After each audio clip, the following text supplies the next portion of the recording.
Hey guys, Terra bidlespacher here from White Stag Art.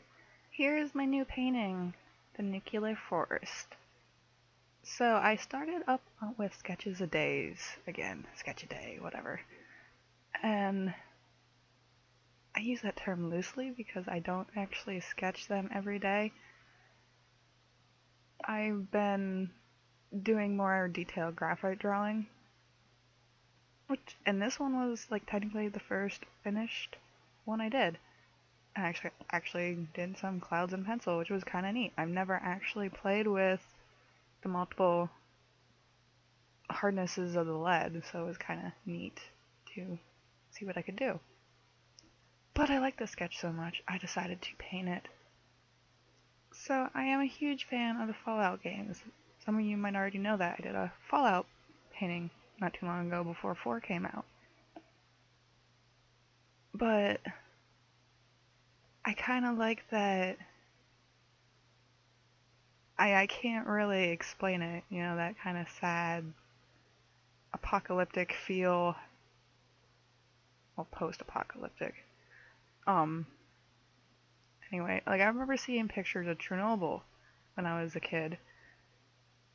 And, like, it was so eerie, like people had literally just gotten up from like a regular day in their lives and when they evacuated, and that stuff was still there after all those years, and it was just so crazy. It was beautiful and sad and dark and just lonely looking, and I just kind of had an obsession with that. A while ago I had a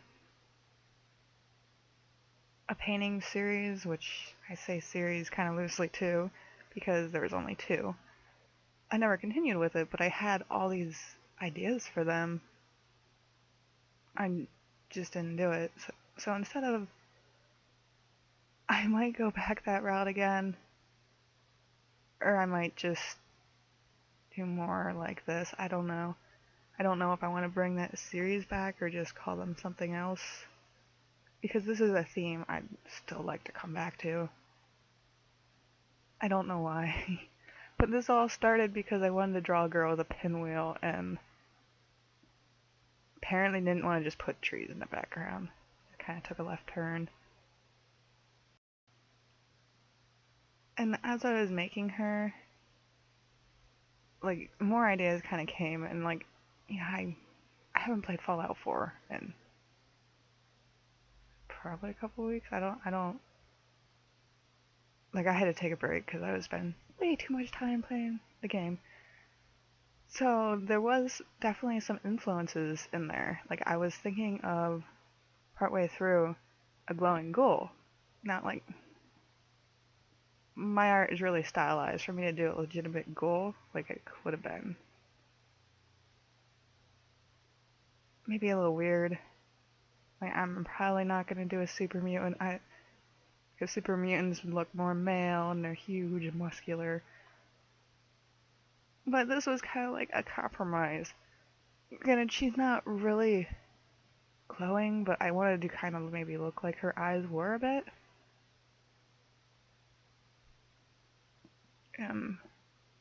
Then, at some point, I know I started adding color to the sky, which ended up kind of pulling the painting together, because I added pink, which it tied in with her eyes, and then I threw it on the ground, and whatever.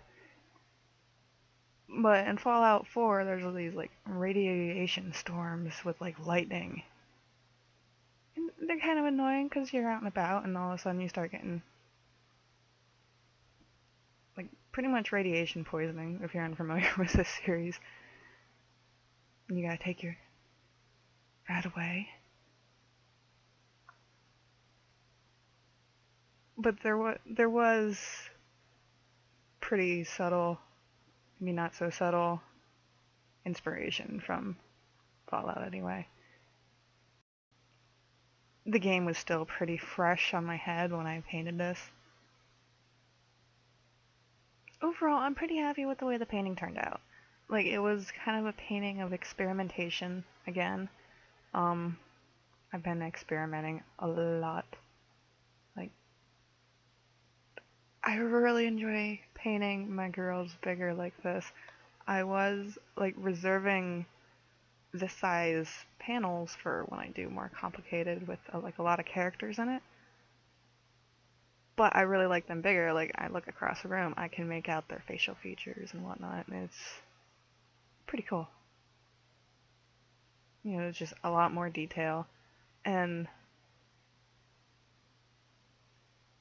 like I kind of did like this little bit of like underpainting type thing with this painting.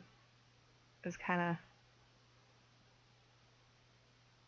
different. Like it was weird because I had to paint a bunch of points of the background at once.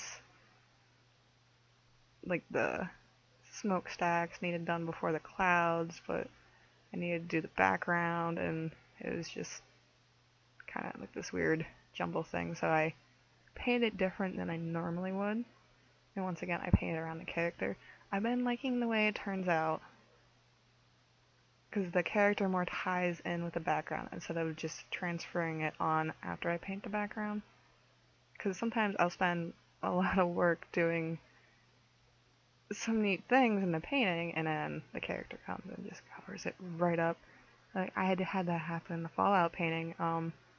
Dog meat covered a tricycle. Like you come across tricycles a lot in the game, just every time you just randomly in a city, or every time you're around houses somewhere where there might have been kids. And it was kind of a bummer because it's like I painted that tricycle and you can't see any of it. Like maybe like a handle stuck out. So, but I've been pretty much experimenting.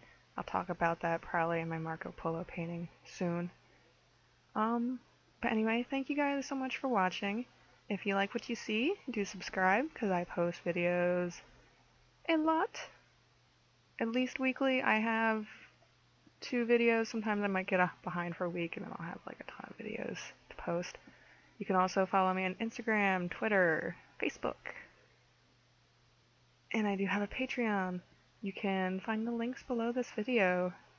But thank you all for watching. I hope you enjoyed it. Let me know what you think. Bye.